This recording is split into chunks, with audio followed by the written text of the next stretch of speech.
आपण बघा कालच्या तासाला चौथं प्रकरण सुरू केलेलं होतं. त्या प्रकरणाचं नाव होतं महाराष्ट्राची अर्थव्यवस्था. त्यामध्ये आपण महाराष्ट्राच्या अर्थव्यवस्थेची वेगवेगळी वैशिष्ट्यसुद्धा पाहायला सुरुवात केली होती. नाही झालीच होतीच वैशिष्ट्यसुद्धा पाहून.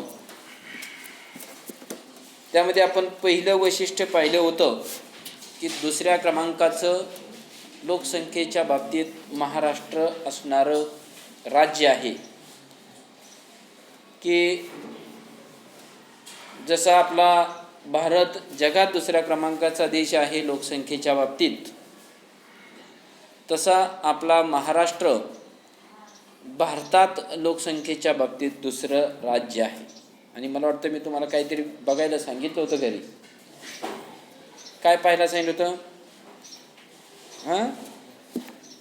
मला वाटते क्षेत्रफळाच्या दृष्टीनं राज्य का लोकसंख्येच्या बाबतीत?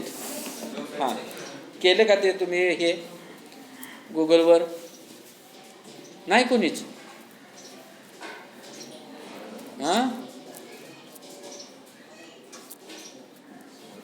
तर 2011 साली आपल्या महाराष्ट्राची लोकसंख्या 11.24 कोटी एवढी लोकसंख्या होती. त्यानंतर आपण क्षेत्रफळाच्या दृष्टिकोनातून महाराष्ट्र हे तिसरं राज्य आहे. या वैशिष्ट्यांचा विचार केलेला होता. राजस्थान, उत्तर प्रदेश आणि त्यानंतर आपला महाराष्ट्र भौगोलिकदृष्ट्या तिसऱ्या क्रमांकाचं राज्य म्हणून ओळखलं जातं. म्हणजे क्षेत्रफळ, भौगोलिकदृष्ट्या म्हणजे क्षेत्रफळ. आणि क्षेत्रफळ आहे 3.08 लाख चौरस किलोमीटर. एवढं क्षेत्र आपल्या महाराष्ट्राचं असलेलं दिसून येतं. पुढचं वैशिष्ट्य आपण पाहिलं होतं की नागरीकरण झालेलं राज्य आहे, असं वैशिष्ट्य आपण पाहिलं होतं. की आपल्या महाराष्ट्रामध्ये जवळजवळ 45% लोकसंख्या शहरी भागामध्ये राहते. म्हणजे 45% भागामध्ये नागरीकरण झपाट्यानं वाढलेलं आहे. आणि उरलेली जी लोकसंख्या आहे, साधारणतः 55% लोकसंख्या जी आहे, ही लोकसंख्या ही ग्रामीण भागामध्ये राहते. त्यानंतर पुढचं वैशिष्ट्य आपण पाहिलं होतं की दर 1000 पुरुषांच्या पाठीमागं स्त्रियांचं असणारं प्रमाण. आपण स्त्री आणि पुरुषांचं प्रमाण जर पाहिलं तर आपल्या महाराष्ट्रामध्ये दर 1000 पुरुषांच्या पाठीमागे 929 एवढ्या स्त्रियांचं प्रमाण आहे. म्हणजे स्त्री आणि पुरुषांचं प्रमाण जे आहे हे समान नाही. 1000 पुरुष आणि त्या 1000 पुरुषांच्या पाठीमागं फक्त 929 स्त्रिया आहेत. म्हणजे स्त्रियांचं जे प्रमाण आहे हे स्त्रियांचं प्रमाण कमी झालेलं आपल्याला दिसून येतं. म्हणजे स्त्री पुरुष प्रमाण यामध्ये घट झालेली दिसून येते. त्यानंतर साक्षरतेच्या बाबतीमध्ये आपण वैशिष्ट्य पाहिलं होतं. पूर्वीचा काळ जर विचारात घेतला तर महाराष्ट्रामध्ये साक्षरतेचं प्रमाण कमी होतं, निरक्षरतेचं प्रमाण जास्त होतं. पण अलीकडं या 10-15 वर्षामध्ये साक्षरतेचं प्रमाण वाढत गेलेलं आहे. आणि निरक्षरतेचं प्रमाण कमी झालेलं दिसून येतं. आज आपल्या महाराष्ट्राचा विचार जर केला तर जवळजवळ 82% लोकसंख्या साक्षर आहे. मग स्त्री आणि पुरुष दोन्ही एकत्र मोजणी जरी आपण केली तर 100 लोकांच्या पाठीमागं जेमतेम फक्त 17 ते 18 लोक निरक्षर आहेत. आणि आता पुढच्या महिन्यामध्येच किंवा 2011 ज्यावेळेस जनगणना होईल त्यावेळेस हे प्रमाण आणखी कमी झालेलं दिसेल आणि जवळजवळ 85-88% साक्षरतेचं प्रमाण आपल्याला वाढलेलं पाहावयास मिळेल. म्हणजे सारासार जर विचार केला तर आपल्या महाराष्ट्रामध्ये किंवा आपल्या देशामध्ये साक्षरतेचं प्रमाण वाढत गेलेलं आपल्याला दिसून येते. लोक शिकायला लागलेत. आज मोलमजूर करून खाणारा जरी व्यक्ती असेल तरी त्या व्यक्तीला वाटतंय माझं मुलगं 10वी-12वी शिकावं, शिकून त्यानं नोकरी करावी. कितीही गरीब असला तरी त्याला वाटतंय माझ्या मुलीनं किमान 10वी-12वीपर्यंत शिक्षण घ्यावं. पूर्वी चूल आणि मूल या दृष्टिकोनातून महिलांकडे पाहिलं जात होतं.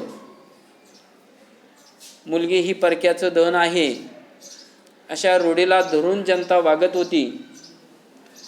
पण आज स्त्रियांच्या साक्षरतेच्या प्रमाणात आणि पुरुषांच्या साक्षरतेच्या प्रमाणात वाढ झालेली दिसून येते. आणि साधारणतः 82% हे 2011च्या जनगणनेची आकडेवारी आहे. आज 2020 साल आहे, संपतंय 15 दिवसांनी. म्हणजे 10 वर्षापूर्वीची आकडेवारी आहे. या आकडेवारीमध्ये वाढ झालेली नसणार आहे. लक्षात ठेवा, कशाच्या? निरक्षरतेच्या प्रमाणात वाढ झालेली असेल. कशात? साक्षरतेच्या प्रमाणात वाढ झाली असेल. लोकसंख्या वाढ, स्त्री पुरुष प्रमाणामध्ये, म्हणजे काही बाबतीमध्ये वाढ झाली असेल, काही बाबतीमध्ये घट झाली असेल. पण साक्षरतेचं प्रमाण मात्र पुढच्या वर्षी ज्यावेळेस जनगणना केली जाईल त्यावेळेस साक्षरतेचं प्रमाण आपल्याला वाढलेलं दिसून येतं. त्यानंतर विपुल नैसर्गिक साधन सामग्री आपल्या महाराष्ट्रामध्ये मोठ्या प्रमाणामध्ये आहे. नैसर्गिक साधन सामग्रीच्या बाबतीमध्ये आपल्या महाराष्ट्राला चांगलं वरदान प्राप्त झालेलं आहे. फक्त एवढंच आहे की त्याचा पुरेपूर वापर करून घेतला जात नाही. आणि जर या विपुल नैसर्गिक साधन सामग्रीचा पुरेपूर वापर जर करून घेतला तर आपलं महाराष्ट्र हे देशामध्ये अग्रस्थानी येऊ शकेल. अशा ज्या काही थोड्याफार उणीवा आहेत ह्या उणीवा दूर केल्या तर महाराष्ट्राची प्रगती अधिक गतीनं घडू शकेल. त्यानंतर कुशल मनुष्यबळाची उपलब्धता आहे. कुशल म्हणजे तंदुरुस्त कुशल मनुष्यबळ आपल्या महाराष्ट्रामध्ये मोठ्या प्रमाणामध्ये आहे की जेणेकरून व्यक्तीचं आरोग्य आपल्या महाराष्ट्रातील जनतेचं चांगलं आहे, सदृढ आहे. कारण आरोग्य आणि शिक्षण हे देशाच्या आर्थिक विकासाच्या 2 रक्तवाहिन्या आहेत. कारण आरोग्य आणि शिक्षणापासून जरी सरकारला उत्पन्न मिळत नसलं तरी या 2 क्षेत्राकडे मात्र सरकारला दुर्लक्ष करून चालत नाही. कारण देशाच्या आर्थिक विकासामध्ये ही 2 क्षेत्र फार महत्त्वाची भूमिका बजावत असतात. त्यासाठी शिक्षणाच्या मुबलक सुविधा आणि जनतेचं आरोग्य फार महत्त्वाचं आहे. या दोन्ही गोष्टीकडे सरकारनं जर लक्ष दिलं, या दोन्ही गोष्टीचा सरकारनं बारकाईनं विचार केला या दोन्ही बाबीकडे खर्च करताना सरकारनं जर हात आखडता नाही घेतला तर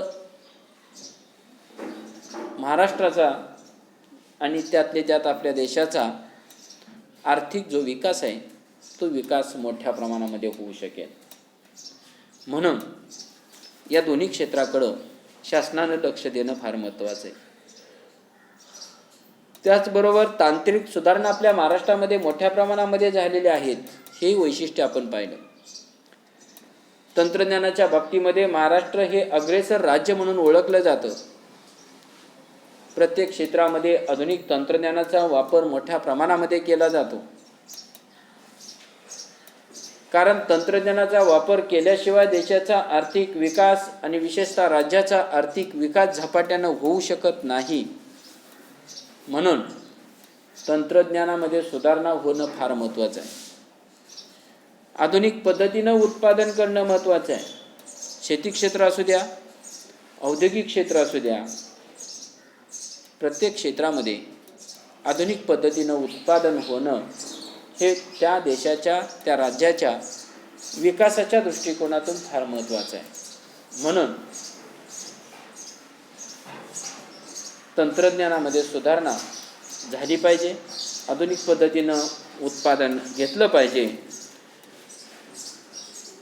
हे एक वैशिष्ट्य आपल्याला सांगता येईल. आणि आणखी एक वैशिष्ट्य आपण पाहिलं होतं, विकसित पायाभूत सुविधा.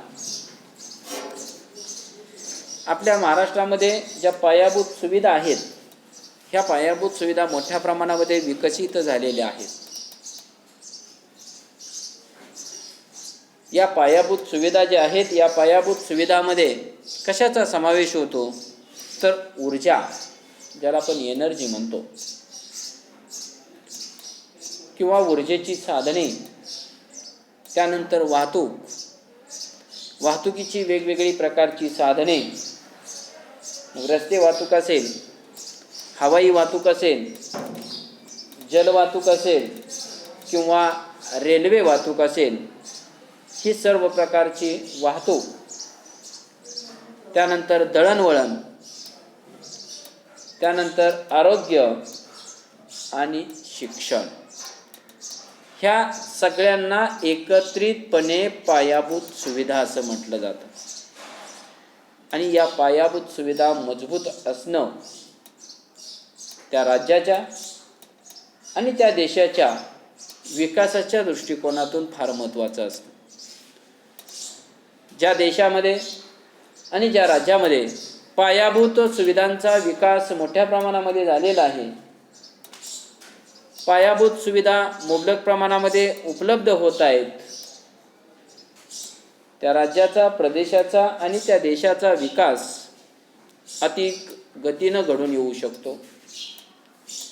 म्हणून आपलं महाराष्ट्र राज्य सरकार आणि केंद्र सरकार देशामध्ये पायाभूत सुविधा कशा मुबलक प्रमाणामध्ये उपलब्ध करून देता येतील यासाठी मोठ्या प्रमाणामध्ये प्रयत्नशील असतं. या बाबीसाठी मोठ्या प्रमाणामध्ये खर्चाची तरतूद केली जाते. आणि जरी या बाबींसाठी खर्च वाढत असला तरी सरकार वेळ प्रसंग कर्ज उभारतं, पण पायाभूत सुविधा मोठ्या प्रमाणामध्ये मुबलक प्रमाणामध्ये उपलब्ध करून देत असतं. आणि आपल्या महाराष्ट्राची ही जमेची बाजू आहे की पायाभूत सुविधांचा विकास हा आपल्या राज्याचा जास्त प्रमाणामध्ये झालेला दिसून येतो. अशी वेगवेगळी वैशिष्ट्य आपण आपल्या महाराष्ट्राच्या अर्थव्यवस्थेची पाहिलेली आहेत. आणि आपण पुढं पाहणार होतो की महाराष्ट्राचा आर्थिक विकास, महाराष्ट्राचा आर्थिक विकास कसा होतोय या बाबीचा आपल्याला विचार करायचा आहे. त्यासाठी कृषी क्षेत्र असेल, शेती क्षेत्र, त्या शेती क्षेत्राचा विकास कसा होतोय या बाबींचा विचार या आपल्याला प्रकरणामध्ये करायचा आहे. कारण भारत हा कृषी प्रधान देश आहे. शेती हा भारतीय अर्थव्यवस्थेचा मुख्य कणा मानला जातो. शेतीवर अवलंबून असणाऱ्या लोकांचं प्रमाण भारतामध्ये, विशेषतः महाराष्ट्रामध्ये मोठ्या प्रमाणामध्ये आहे. त्यामुळं शेती क्षेत्र आणि शेतीशी संबंधित असणारं जे क्षेत्र आहे, मग कुक्कुटपालन असेल, शेळीपालन असेल, वराहपालन असेल किंवा दुग्धव्यवसाय असेल, या सर्व व्यवसायाचा समावेश शेतीशी संबंधित असणाऱ्या व्यवसायामध्ये होतो. मग हे शेती क्षेत्र आणि शेतीशी संलग्न असणारे जे क्षेत्र आहे, हे राज्याच्या आर्थिक विकासामध्ये महत्त्वाची भूमिका बजावत असतं. महाराष्ट्राच्या आर्थिक सर्वेक्षणानुसार शेती क्षेत्र आणि शेतीशी संबंधित असणारे क्षेत्र जे आहे, या क्षेत्रामध्ये मोठ्या प्रमाणामध्ये महाराष्ट्रातील जनता गुंतलेली आपणाला दिसून येते. कारण जरी इतर क्षेत्र मुबलक प्रमाणामध्ये उपलब्ध झाली असली तरी परंपरेनुसार शेती व्यवसाय करणाऱ्या लोकांचं प्रमाण मोठ्या प्रमाणामध्ये असलेलं दिसून येतं. शेती क्षेत्राकडे आजही उपजीविकेचे साधन म्हणून पाहिलेलं दिसून येतं. निसर्ग देईन त्यात समाधान, निसर्ग देईल एवढं पुरेसं आहे, या उक्तीप्रमाणे आपल्या देशामध्ये विशेषतः शेती क्षेत्रामध्ये या दृष्टिकोनातून पाहिलं जातं. इतर देश जर विचारात घेतले तर त्या देशामध्ये एकूण लोकसंख्येपैकी 10%, 15% लोकसंख्या शेती व्यवसाय करते. पण एवढीच 15% लोकसंख्या शेती व्यवसाय करून सुद्धा मोठ्या प्रमाणामध्ये राष्ट्रीय उत्पन्नामध्ये शेती क्षेत्राचा वाटा त्या देशामध्ये असलेला दिसून येतो. आपल्या देशामध्ये मात्र जवळजवळ 55 ते 60% लोकसंख्या आजही शेती व्यवसाय करताना दिसून येते. शेती ही आजही निसर्गावर अवलंबून आहे. आजही भारतीय शेतकरी आधुनिक पद्धतीनं शेतमालाचं उत्पादन घेत नाही. आजही व्यापारी दृष्टिकोनातून शेती व्यवसायाकडे पाहिलं जात नाही.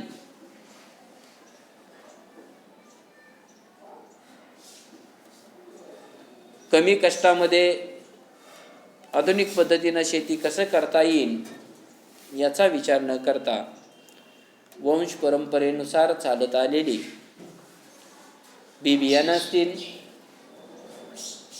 या वंश परंपरागत पद्धतीनं चालत आलेल्या बी बियाणांचा वापर करून शेती उत्पादन घेण्याचा प्रयत्न केला जातो आणि व्यापारी दृष्टिकोनातून न पाहता उपजीविकेचं साधन म्हणून शेती व्यवसायाकडे पाहिलं जातं. शेती क्षेत्र जे आहे आपल्या महाराष्ट्राचं, त्या शेती क्षेत्राच्या समोर काही समस्या आहेत पहा. पुस्तकामध्ये नोंद केलेल्या आहेत त्या समस्या. त्यामध्ये पहिली समस्या आहे जमीन धारणेचा कमी आकार व कमी उत्पादकता. म्हणजे जमीन धारणा आहे जी आहे, हिचं जे आकारमान आहे हे आकारमान कमी आहे. कारण शेत जमिनीचे तुकडेकरण मोठ्या प्रमाणामध्ये होताना दिसून येते. आपल्या त्या जमीन धारण कायदा जो आहे त्या कायद्यानुसार एका शेतकऱ्याला एका विशिष्ट मर्यादेपेक्षा जास्त शेतजमीन त्याच्या नावावरती ठेवता येत नाही आणि त्याला कमाल जमीन धारण कायदा म्हणतात. आणि त्याचबरोबर लोकसंख्या जास्त असल्यामुळं शेत जमिनीचं जे तुकडीकरण आहे, शेत जमिनीचं जे विभाजन आहे, हे विभाजन मोठ्या प्रमाणामध्ये होताना दिसून येते. वडिलाच्या नावानं जर 5 एकर वडिलाच्या नावावरती जर जमीन असेल आणि त्या वडिलाला जर 3-4 मुलं असतील, तर त्या 5 एकर शेतजमिनीचं विभाजन परत 3 मुलांमध्ये होतं आहे. परत त्या मुलांना जर समजा 1.5 एकर जमीन आली, तर त्या मुलांना 2 मुलं असतील, तर त्या 1.5 एकर जमिनीचं परत 2 मुलांमध्ये विभाजन होतं आहे. शेत जमिनीचं विभाजन आणि तुकडीकरण मोठ्या प्रमाणामध्ये होताना दिसून येते. आणि शेत जमिनीचं विभाजन तुकडीकरण मोठ्या प्रमाणामध्ये होत असल्यामुळं त्या शेत जमिनीमध्ये आधुनिक पद्धतीनं उत्पादन घेता येत नाही. आणि आधुनिक पद्धतीनं उत्पादन घेता येत नसल्यामुळं शेतमालाची जी उत्पादकता आहे, ही उत्पादकता कमी असलेली आपल्याला दिसून येते. म्हणून जमीन धारणेचा कमी आकार व कमी उत्पादकता ही समस्या सांगितलेली दिसून येते. आता सीमांत अल्पभूधारक व सीमांत शेतकऱ्यांच्या संख्येत झालेली वाढ, म्हणजे अल्पभूधारक शेतकरी की त्या शेतकऱ्यांकडे असणारी शेतजमीन फार कमी. अल्पभूधारक शेतकरी कुणाला म्हणायचं, हा सुद्धा प्रश्न आपल्या पुढे निर्माण होतो. कुणाला म्हणायचं अल्पभूधारक शेतकरी, की त्या शेतकऱ्याकडं कमीत कमी किती शेतजमीन असणं आवश्यक आहे, किंवा जास्तीत जास्त त्या शेतकऱ्याच्या नावे किती जमीन असावी, म्हणजे त्या शेतकऱ्याला अल्पभूधारक शेतकरी असं म्हणतात.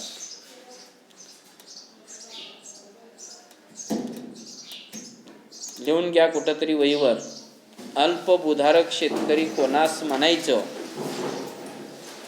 प्रत्येकाकडं मोबाईल आहे, मला माहिती आहे. इथं जरी नसला तरी घरी आहे, बरोबर आहे का नाही? पालकांना फोन केल्यानंतर पालक म्हणतात की मुलाला मोबाईल घेऊन दिलाय सर 8,000 रुपयाचा. आणि हा लय मोठा चान्स विद्यार्थ्यांना आलाय मोबाईल वडिलांकडून, आई वडिलांकडून घेण्याचा, हा कोरोना आजार. त्यामुळं आतापर्यंत ज्यांचे वडील मोबाईल घ्यायला तयार नव्हते, अशा पालकांनी सुद्धा आता मोबाईल घेतलेत. अल्पभूधारक शेतकरी कोणास म्हणायचं, आणि ते लिहून आणायचं वहीवरती उद्या. अल्पभूधारक शेतकरी कोणास म्हणायचं.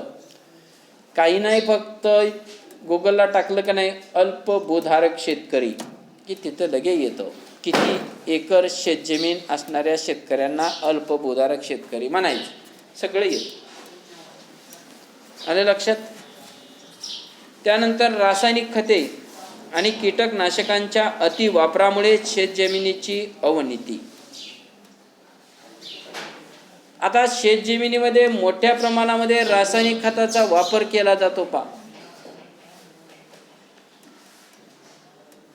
जैविक खतं, रासायनिक खतं, अशा वेगवेगळ्या खतांचा वापर करून शेतकरी शेतमालाचं उत्पादन घेताना दिसून येतं.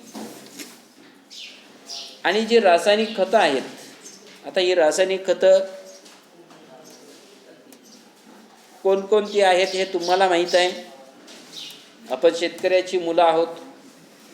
बऱ्याच विद्यार्थ्यांनी शेतामध्ये रासायनिक खतं टाकलेली सुद्धा आहेत. म्हणजे जी वरखतं असतात त्याला, सगळ्या खताला आपण कसली खतं म्हणतो? रासायनिक खतं म्हणतो.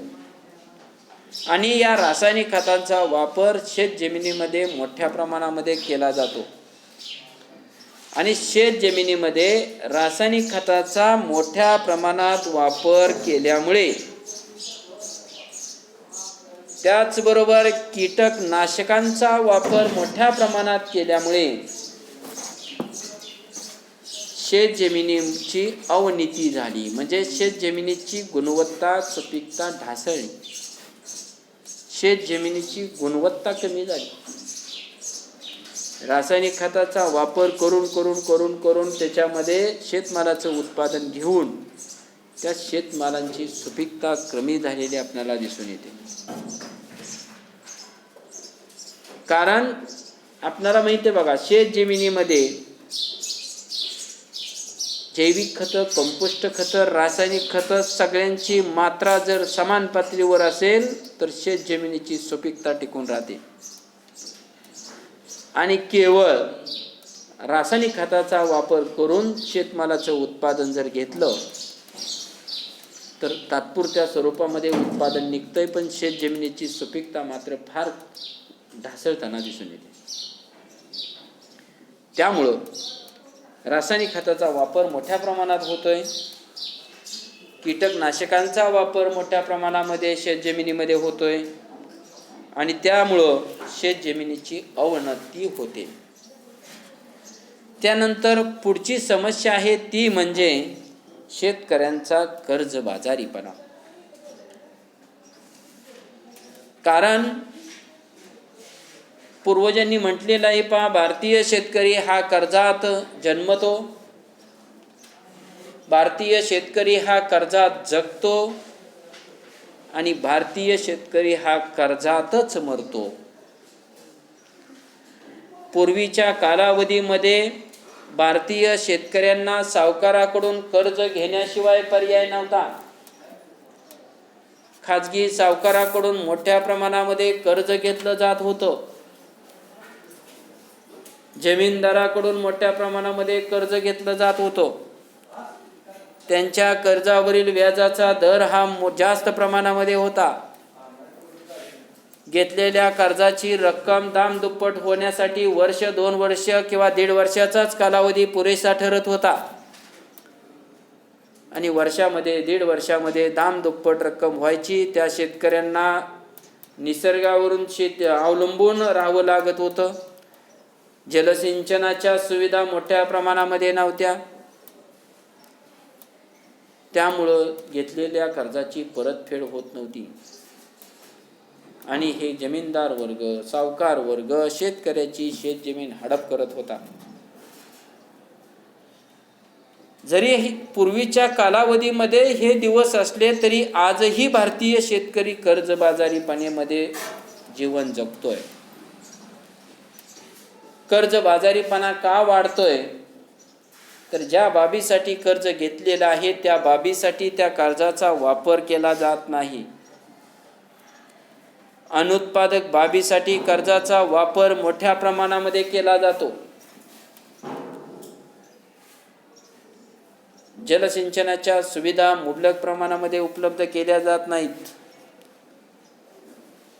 आधुनिक पद्धतीनं शेतकरी शेती पिकवताना दिसून येत नाहीत. शेतकऱ्यांच्या शेतमालाला योग्य बाजारभाव मिळत नाही. शेतकऱ्यांच्या जीवावर मोठे होणारे लोक पुष्कळ आहेत, पण शेतकऱ्यांच्या घरावरचं पाचट कमी झालेलं आपल्याला आजही पाहावयास मिळत नाही. कारण शेतकऱ्यांच्या शेतमालाला हमी भाव उपलब्ध होत नाही. त्यामुळं शेतकऱ्यांचा कर्जबाजारीपणा जो आहे हा कर्जबाजारीपणा सतत वाढत जाताना आपणाला दिसून येतो. त्यानंतर भूसुधारणा कायदा व पीक पद्धती यांची सदोष अंमलबजावणी. शासन वेळोवेळी भूसुधारणा कायदा अंमलात आणते, पीक पद्धती त्याची नियमावली तयार करते, परंतु त्याची अंमलबजावणी काटेकोरपणे होताना दिसून येत नाही. आणि त्याची अंमलबजावणी काटेकोरपणे न झाल्यामुळे भारतीय शेतकरी हा कर्जातच त्या ठिकाणी जीवन जगतोय. त्यांनी काढलेल्या कर्जाची परतफेड त्याला करता येत नाही, कारण अशा भूसुधारणा कायद्याची किंवा पीक पद्धतीची अंमलबजावणी होताना दिसून येत नाही. कोरडवाहू जमीन आणि जलसिंचन सुविधाचा अभाव. आजही आपल्या देशामध्ये, महाराष्ट्रामध्ये कोरडवाहू शेतजमिनीचं क्षेत्र मोठ्या प्रमाणामध्ये आहे. त्याला आपण माळरान म्हणतो. पाऊस पडल्यानंतर ज्वारी तिथं पेरायची आणि ज्वारी काढायलाच परत त्या रानात जायचं. कारण जलसिंचनाच्या सुविधा नाहीत. जो काही पाऊस पडेल त्या पावसावरती जेवढं पीक निघेल त्यात समाधान मानायचं. मिरगाला बाजरी पेरायची माळरानावर, कधीतरी महिन्या 15 दिवसातनं एकदा चक्कर मारायची आणि बाजरी काढायला आल्यानंतर परत तिथं जाऊन बाजरी काढायची आणि मळणी करायची. ही पद्धत आपल्या देशामध्ये आजही मोठ्या प्रमाणात आहे. कारण कोरडवाहू शेतजमिनीचं क्षेत्र मोठ्या प्रमाणामध्ये असलेलं दिसून येते.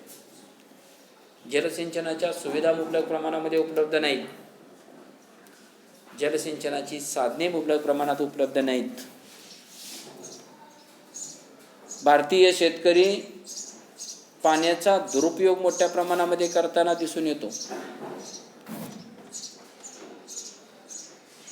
आहे त्या परिस्थितीमध्ये पाणी वापरून आधुनिक पद्धतीने शेती करत नाही. इस्रायल देश ऐकून असाल तुम्ही. आपल्या देशामध्ये जेवढा जलसाठा आहे त्याच्या 10% सुद्धा जलसाठा त्या देशात नाही. परंतु त्या देशामध्ये बारमाही शेती हिरवीगार दिसते. कारण त्या देशामध्ये आधुनिक पद्धतीनं शेती केली जाते. जलसिंचनाचा काटकसरीनं वापर केला जातो. ठिबक सिंचन पद्धतीच्या साहाय्यानं उत्पादन घेतलं जातं. कमीत कमी पाण्यामध्ये जास्तीत जास्त उत्पादन कसं घेता येईल याचा विचार त्या देशामध्ये केला जातो. आपल्या देशामध्ये या बाबीचा विचार केला जात नाही. त्यानंतर भांडवलाची कमतरता आहे. आपण वरतीच पाहिलेलं आहे. भारतीय शेतकऱ्याकडे भांडवल कमी आहे. आधुनिक पद्धतीनं शेती करायची झाली तर भांडवल मोठ्या प्रमाणामध्ये आवश्यक आहे. आणि भांडवल मोठ्या प्रमाणामध्ये आवश्यक असल्यामुळं त्यांच्याकडं भांडवल मात्र पुरेशा प्रमाणामध्ये उपलब्ध नाही. भांडवलाची साधने उपलब्ध नाहीत. आणि भांडवल कमी असल्यामुळं शेती क्षेत्रामध्ये आधुनिक पद्धतीनं उत्पादन घेता येत नाही. बऱ्याचशा शेतकऱ्यांकडं शेतजमिनीमध्ये मशागत करण्यासाठी सुद्धा ऐनवेळेस पैसे नसतात. ह्या पाहुण्याकडे हात पसर, त्या पाहुण्याकडे हात पसर, खाजगी सावकाराकडून 10-20 हजार रुपये घे. पाऊस पडल्यानंतर त्यांना सांगावं लागतं की आता मला पेरणी करायची, बियाणं आणायचे, असं करायचे, तसं करायचे, तुझं असेल काय ते व्याज देईल. ही परिस्थिती भारतीय शेतकऱ्यांची किंवा महाराष्ट्रातील शेतकऱ्यांची असलेली दिसून येते. म्हणजे जेणेकरून त्यांच्याकडं भांडवल पुरेशा प्रमाणामध्ये उपलब्ध नसल्यामुळं सुद्धा आधुनिक पद्धतीनं शेती करता येत नाही. आणि शेती क्षेत्रापुढं समस्या निर्माण उभी होत असते. ग्रामीण विकास योजनांची अयोग्य अंमलबजावणी केंद्र सरकार असू द्या, राज्य सरकार असू द्या, ग्रामीण विकासासाठी वेगवेगळ्या योजना अंमलात आणत असतं. वेगवेगळ्या योजना जाहीर करत असतं. पण त्या योजनांची अंमलबजावणी व्यवस्थितपणे होताना दिसून येत नाही. त्यामुळेही अनेक अडचणींना सामोरं जावं लागतं. त्यानंतर विपणन व्यवस्थेची कमतरता. विपणन म्हणजे मार्केटिंगची व्यवस्था अपुरी आहे आपल्या महाराष्ट्रामध्ये किंवा आपल्या देशामध्ये. भारतीय शेतकरी खूप कष्ट करून शेतमालाचं उत्पादन घेतो. शेतमालाचं उत्पादन घेण्यासाठी तो जीवाचं रान करतो. रात्रंदिवस काबाड कष्ट करतो. पण त्याने तयार केलेल्या शेतमालाला योग्य बाजारपेठ उपलब्ध होत नाही. बाजारपेठेमध्ये शेतमालाला दर जास्त कधी असतो? ज्या वेळेस शेतकऱ्याकडे शेतमाल विक्रीसाठी नसतो, त्यावेळेस शेतकऱ्यांच्या शेतमालाला बाजारभाव चांगला असतो. ज्वारी असू द्या, बाजरी असू द्या, गहू असू द्या, मका असू द्या, इतर कोणतेही शेतमाल असू द्या, ज्या वेळेस तो शेतमाल व्यापारी वर्गाकडे जातोय त्यावेळेस कृत्रिम टंचाई निर्माण केली जाते. आणि कृत्रिम टंचाई निर्माण करून शेतमालाचे दर वाढवले जातात. पण ज्या वेळेस शेतकऱ्यांचा शेतमाल बाजारपेठेमध्ये विक्रीसाठी येतो त्यावेळेस तो शेतमाल काडीमोड किमतीला विकत घेतला जातो. कारण शेतकऱ्याकडे शेतमाल साठवणुकीची सुविधा नसते. बरेचसे शेतकरी शेतमाल घरापर्यंत सुद्धा आणत नाहीत. बरेचसे शेतकरी मक्याची मळणी केली की तिथं 2 तिथं 4 दिवस मक्याच्या गोण्या झाकून रानातच ठेवतोय आणि तिथनं सॅम्पल घेऊन मार्केटमध्ये येतोय, व्यापाऱ्यांना सॅम्पल दाखवतोय, व्यापाऱ्याकडून तडजोड करतोय दरामध्ये, व्यापाऱ्याला माल विकतोय आणि शेतातनंच माल ट्रॅक्टरमध्ये टेम्पोमध्ये भरतोय आणि तो शेतमाल मार्केटमध्ये विकायला आणतोय. घरापर्यंत सुद्धा शेतमाल आणला जात नाही. कारण त्या मकेच्या बिलाच्या पैशावरती 4-2 जणाला त्यांनी वायदा दिलेला असतो. 4-2 जणांचे असणारे पैसे ती मका विकल्यानंतर देतो असा त्या शेतकऱ्यांनी शब्द दिलेला असतो. त्यामुळं शेतकऱ्याला घाई गडबड झालेली असते शेतमाल विकण्याची. शेतमाल साठवणुकीच्या सुविधा त्याच्या घरी नसतात आणि हे व्यापारी वर्ग शेतकऱ्यांचा शेतमाल काडीमोड किमतीला घेतात, काही दिवस संग्रहित करून ठेवतात आणि ज्या वेळेस त्या मार्केटमध्ये त्या शेतमालाचे दर उंचावतात त्यावेळेस हे व्यापारी वर्ग शेतमाल मार्केटमध्ये विकतात. ज्या वेळेस ज्वारीचा सीझन असतो त्यावेळेस ज्वारी 2200 रुपये क्विंटलने होते आणि ज्या वेळेस पुढच्या ज्वारीची पेरणी होत असते त्यावेळेस ती ज्वारी 3500 रुपये 3600 रुपये क्विंटलने विकली जाते.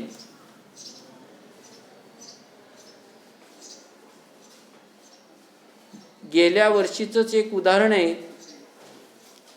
एका जवळच्या नातेवाईकांनी ज्वारी मार्केटमध्ये विकायला नेली, 2200 व 2100 रुपये क्विंटलने मागितली.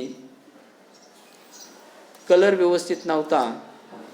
रागाच्या झिटीत जसाच्या तसा टेम्पो त्यांनी घरी आणून उतरवला.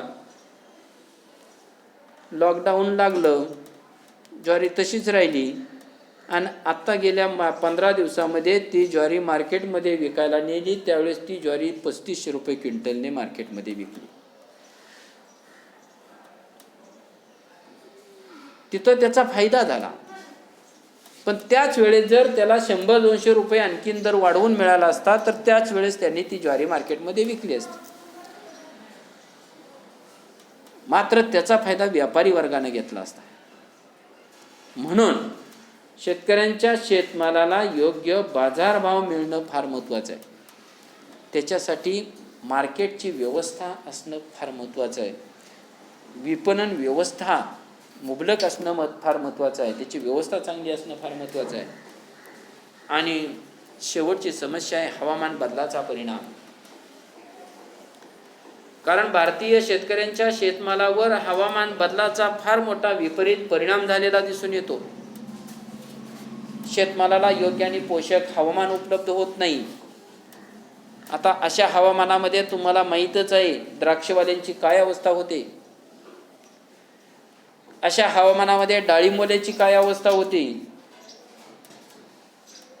जर त्या शेतजमिनीला पोषक हवामान जर नसेल तर फार मोठ्या आर्थिक संकटांना शेतकऱ्यांना सामोरं जावं लागतं. म्हणून हवामान पोषक असणं फार महत्त्वाचं आहे. हवामान जर पोषक असेल तर शेतमालाचं उत्पादन चांगलं निघतं.